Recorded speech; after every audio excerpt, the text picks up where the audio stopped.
Petugas gabungan patroli TNI Polri membubarkan para remaja yang berkumpul di pinggir Jalan Cendrawasih, Kota Makassar. Beberapa remaja yang mencoba kabur berhasil ditangkap. Petugas kemudian memberikan sanksi untuk berjalan di got lantaran tidak mengindahkan aturan PSBB di Kota Makassar. Petugas gabungan TNI Polri Posko PSBB COVID-19 Zona 3 Kota Makassar, Sulawesi Selatan berpatroli memberikan imbauan pembatasan sosial berskala besar kepada warga yang masih berkeliaran Jumat dini hari. Saat melintas di Jalan Bajigau, polisi menemukan 2 pemuda yang tidak menggunakan masker. Petugas memberikan hukuman push up karena 2 pemuda melanggar PSBB. Melaksanakan patroli di wilayah zona 3 yang mana pada saat kami berada di Jalan Bajigau, kami mendapatkan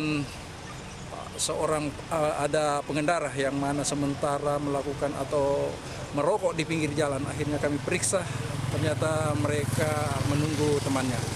Kemudian kami lanjut, setelah kami berada di Jalan Cendrawasih, kami menemukan sekelompok remaja atau anak yang masih di bawah umur. Sementara berkumpul. Patroli gabungan TNI Polri terus dilakukan agar warga mematuhi pemberlakuan PSBB tahap 2 yang berlaku di Makassar. Dari Makassar, Sulawesi Selatan, Liu Muhammad Nur, iNews melaporkan. Pemirsa, jumlah pasien positif corona di Indonesia mencapai total 16.496 orang. 3.803 diantaranya sembuh, sementara 1.076 orang meninggal dunia. Pada kinerja hari ini kita mendapatkan kasus konfirmasi COVID-19 yang positif sebanyak 490 orang. Sehingga sekarang totalnya menjadi 16.496 orang. Sementara kasus sembuh bertambah 285 orang sehingga menjadi 3.803 orang. Kasus meninggal ada 33 orang sehingga totalnya menjadi 1.076 orang. Sudah 383 kabupaten kota yang terdampak di 34 provinsi. Artinya sudah hampir sebagian besar kabupaten kota kita sudah terdampak. Kasus ODP akumulasi yang kita lakukan pemantauan sebanyak 262.919 orang, PDP 34.360 orang. Oleh karena itu, dari data-data ini mencerminkan bahwa kasus positif, penambahan kasus positif konfirmasi masih terus meningkat.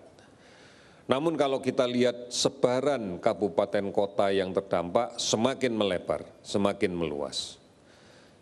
Kalau kita perhatikan per kabupaten kota memang ada 1-2 kabupaten kota yang masih menunjukkan tren dengan penambahan yang semakin tinggi. Namun banyak yang kemudian tren penambahannya sudah tidak lagi eksponensial terlalu tinggi tetapi hampir mendatar, hampir. Ini bagi kita sebenarnya tidak melihat itu, tapi melihat bahwa memang kontak dengan kasus positif tanpa gejala masih terjadi. Oleh karena itu mari bersama-sama kita kembali mengingat tentang bagaimana cara mencegahnya ini.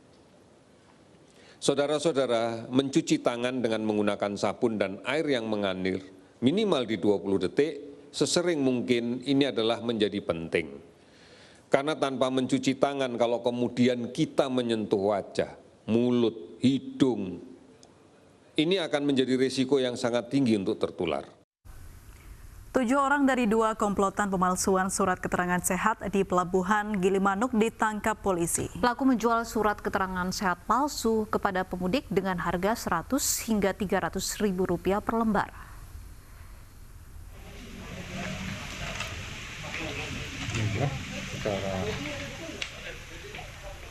Inilah ketujuh pelaku pemalsuan surat keterangan sehat yang beroperasi di Pelabuhan Gilimanuk, Jembrana, Bali. Para pelaku ini menawarkan surat keterangan sehat kepada pemudik yang tidak bisa menyeberang ke Pulau Jawa karena tidak memenuhi persyaratan. Surat keterangan sehat dijual 100 hingga 300 ribu rupiah per lembar. Terbongkarnya komplotan ini berawal dari unggahan sejumlah akun media sosial bahwa surat keterangan sehat diperjualbelikan di Pelabuhan Gilimanuk.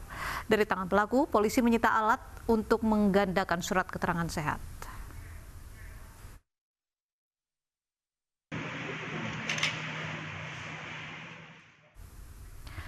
Dan saat ini sudah bersama kami Kapolres Jembrana AKBP I Ketut Gede Adi Wibawa untuk membahas bagaimana motif para tersangka dalam menjalani aksinya. Selamat malam Pak Kapolres. Selamat malam Mbak. Pak, dari ketujuh pelaku yang sudah ditangkap, mereka menjalankan aksinya perorangan atau ketujuh ini merupakan oknum dari petugas rumah sakit, Pak? Baik, terima kasih. Pada kesempatan ini saya akan menyampaikan terkait adanya tindak pidana pemalsuan surat keterangan kesehatan yang terjadi di Pelabuhan Gilimanuk. Di mana untuk tindak pidana ini dilakukan perorangan.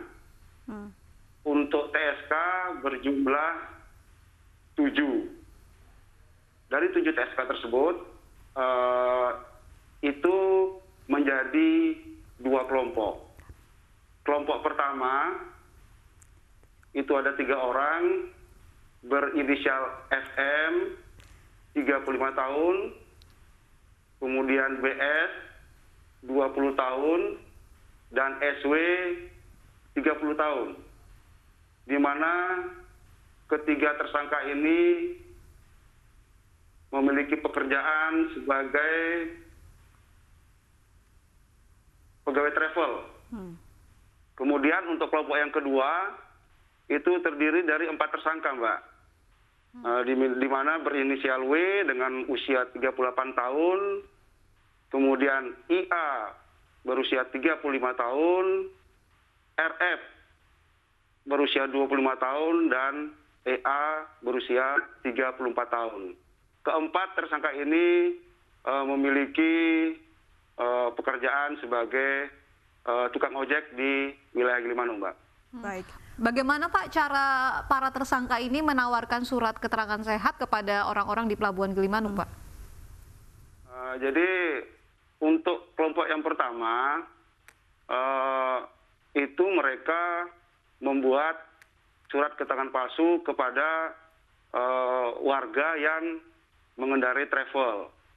Kemudian sesuai dengan surat edaran gugus tugas bahwa dalam pergerakan orang dalam rangka mempercepat penanganan COVID-19, di mana itu diperlukannya salah satu surat keterangan sehat.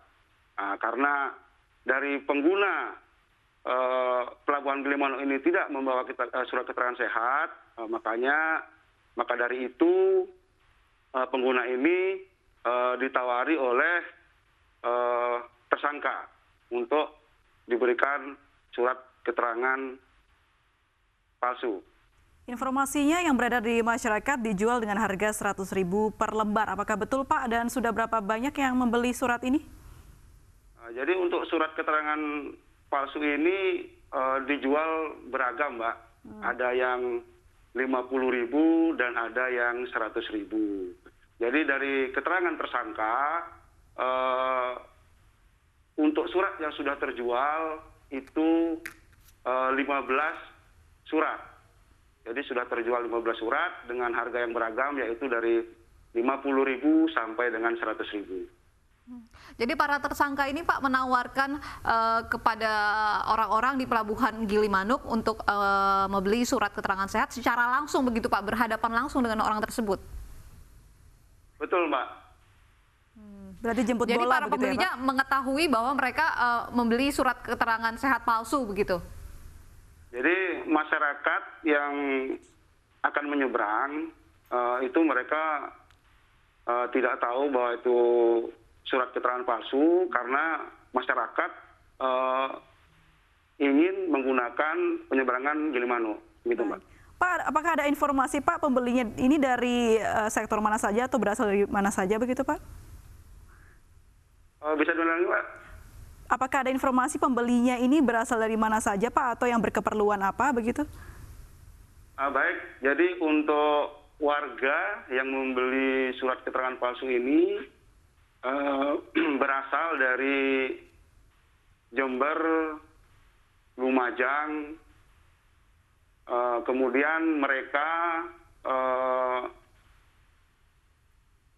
sudah tidak memiliki pekerjaan di Bali dan di PHK, dan mereka pulang kampung menuju ke kampungnya masing-masing, Mbak.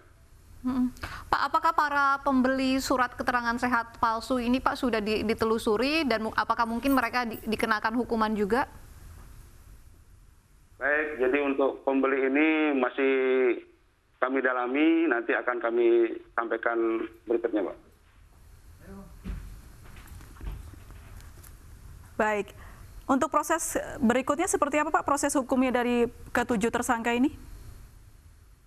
Jadi untuk ketujuh tersangka ini kita kenakan dengan pasal 263 KUHP atau 268 KUHP dengan ancaman hukuman selama 6 tahun penjara. Baik, terima kasih AKBP Iketut Gede Adi Wibawa sudah bergabung bersama kami di Ayu Sore. Gubernur DKI Jakarta Anies Baswedan melarang warganya keluar dari wilayah Jabodetabek untuk menekan persebaran virus corona. Larangan tersebut dituangkan dengan peraturan gubernur dan berikut keterangan lengkap Anies Baswedan. Itulah kebijakan ini juga dikeluarkan dengan peraturan gubernur ini, peraturan gubernur nomor 47, maka seluruh penduduk di DKI Jakarta dipastikan tidak boleh bepergian keluar kecuali mereka yang karena tugas dan pekerjaannya di sektor yang diizinkan bisa berkegiatan. Di luar itu tidak bisa mengurus izin. Jadi pengendalian yang kita lakukan bukan dilakukan di lapangan, pengecekan tidak dilakukan di lapangan, semua pengecekan atas proses perizinan bagi orang-orang yang dikecualikan dikerjakan secara sistem online. Karena itu proses pengendaliannya lewat sistem. Nanti kalau seseorang mengurus izin, nanti yang bersangkutan akan mendapatkan surat seperti ini. Ini surat izin ini, di sini ada QR code-nya dan petugas di lapangan tinggal mengambil, men-scan QR code, nanti akan bisa memastikan bahwa informasinya benar. Nah, bagi mereka yang memang punya tugas di dalam sektor-sektor mendasar dapat izin. Bagi yang tidak perlu mengurus izin karena izinnya tidak akan diberikan. Dan petugas di lapangan mereka tidak perlu memeriksa, cukup mengecek apakah ada izin dari Pemprov DKI Jakarta. Bukan menggunakan izin-izin yang lain. Hanya izin dari Pemprov yang bisa diterima oleh petugas di lapangan. Jadi saya menganjurkan bagi masyarakat yang ingin mendapatkan info lebih jauh untuk mengunjungi website corona.jakarta.go.id. Di sana informasinya disampaikan secara lengkap. Kita beralih ke informasi lain, pemirsa. Polisi menangkap 4 pelaku pengeroyokan anggota TNI Angkatan Laut di Desa Pajurangan, Kecamatan Gending, Kabupaten Probolinggo. Kepada polisi, mereka mengaku mengeroyok korban karena dalam pengaruh minuman keras.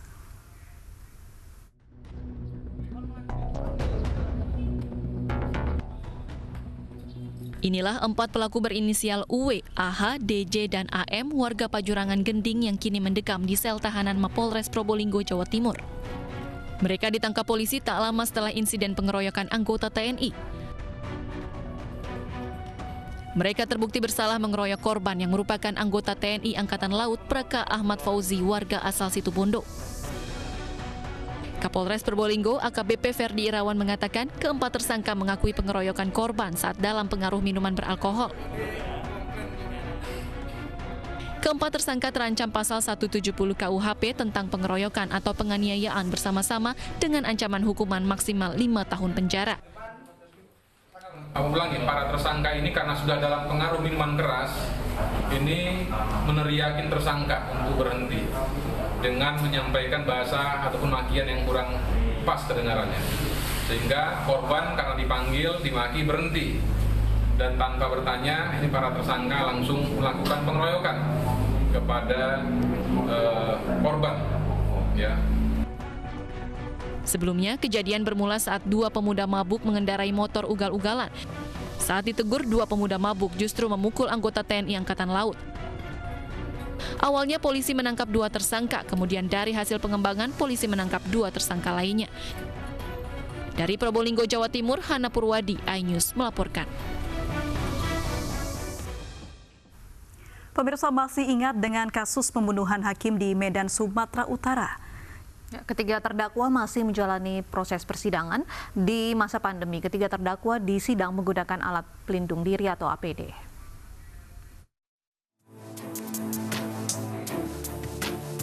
Sidang kasus pembunuhan Hakim Jamaluddin kembali digelar di Pengadilan Negeri Medan. Tiga terdakwa yakni Zuraida Hanum yang merupakan istri korban, M. Jeffrey Pratama dan M. Reza Pahlevi mengenakan alat pelindung diri lengkap.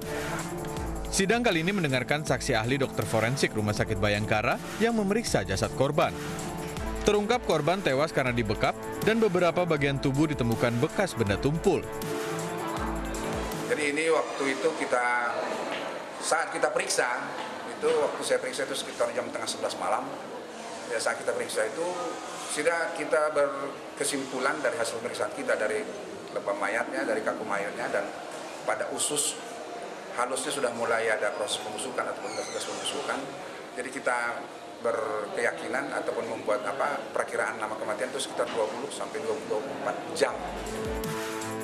Hakim Pengadilan Negeri Medan Jamaluddin ditemukan tewas di dalam mobilnya di sebuah jurang pada areal perkebunan sawit, Desa Sukadame, Kutalimbaru pada 29 November 2019 lalu. Sebelum pembunuhan terjadi, pengacara Hakim Jamaluddin mengatakan kliennya berencana gugat cerai istrinya. Gugatan cerai karena masalah rumah tangga antara Jamaluddin dan Zuraida. Ketiga terdakwa akan menjalani sidang tuntutan pekan depan. Dari Medan, Sumatera Utara, Ahmad Ridwan Nasution, iNews melaporkan. Sesosok mayat korban pembunuhan ditemukan di dalam sumur di Medan, Sumatera Utara. Petugas menggunakan APD saat mengevakuasi mayat.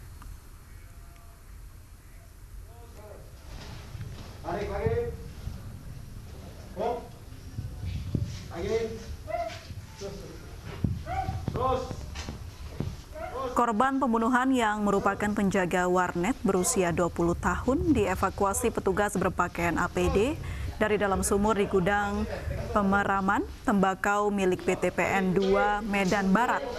Mayat pertama kali ditemukan seorang warga yang curiga karena sumur yang akan digunakan mampet.